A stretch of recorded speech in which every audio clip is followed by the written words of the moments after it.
Welcome. Today we'll learn how to integrate the function x to the fifth power times e to the x squared using integration by parts. First, let's recall the integration by parts formula. The formula states that the integral of u dv equals u times v minus the integral of v du. For this problem, we need to choose u and dv carefully. Let's choose u equals x to the fifth power and dv equals e to the x squared dx. Now we need to find du.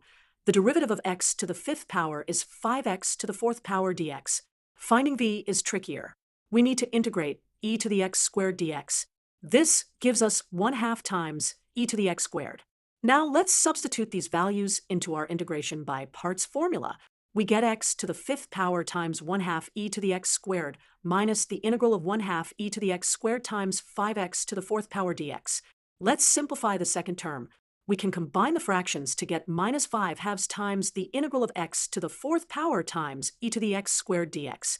Therefore, our final answer is 1/2 x to the fifth power times e to the x squared minus 5/2 times the integral of x to the fourth power times e to the x squared dx.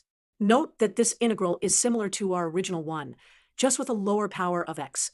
To summarize, we used integration by parts by carefully choosing u and dv. We found du and v, substituted them into the formula, and simplified.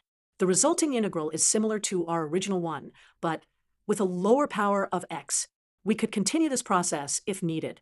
This technique of integration by parts is powerful and can be used to solve many complex integrals. Practice identifying when to use it and how to choose u and dv effectively.